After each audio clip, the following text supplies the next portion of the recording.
Bonjour et bienvenue chez RT 2012 Expert. Aujourd'hui, nous allons voir ensemble comment améliorer son projet RT 2012 en respectant des règles très simples. La première, c'est le mur de refend. On sait qu'il existe un pont thermique au niveau du mur de refend et que la pose de bloc stop terme en 6x permet d'amoindrir ce pont thermique.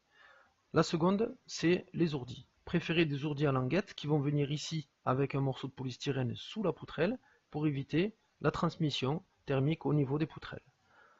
Ensuite, les rupteurs de pont thermique. Il existe des rupteurs de pont thermique transversaux, ici, pardon, et longitudinaux. Veillez à ce que votre maçon ait posé les deux. Évitez tout ce qui est trou directement dans la dalle après le chantier. Préférez une plomberie qui est posée en amont, avant le plancher, pour permettre une étanchéité parfaite de votre plancher. Au niveau électrique, on va éviter tout ce qui est boîtier de ce genre-là, qui laisse passer l'air. Et préférez des boîtiers étanches avec des petits bouchons sur vos gaines pour éviter que l'air circule du tableau électrique vers vos prises électriques. Au niveau des spots, on va éviter tout ce qui est spot de ce genre-là qui laisse passer l'air et préférer des spots avec une cloche qui sont complètement étanches à l'air.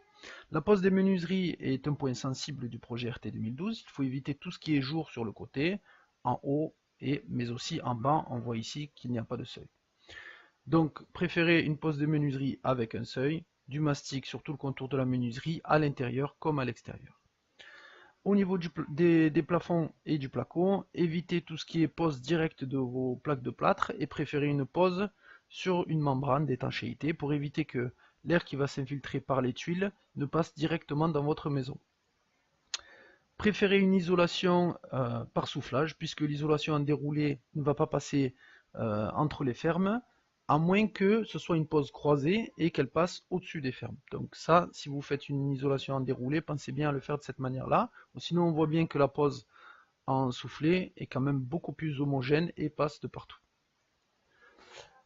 Pour le groupe extérieur de votre pompe à chaleur, si vous en avez une petite astuce, placez-le au sud, vous ferez des économies d'énergie. Voilà, je vous remercie de nous avoir suivis chez RT 2012 Expert. J'espère que ces informations vous aideront pour votre projet RT 2012. N'hésitez pas à consulter notre site internet rt2012-expert.fr et commander vos études thermiques. Merci.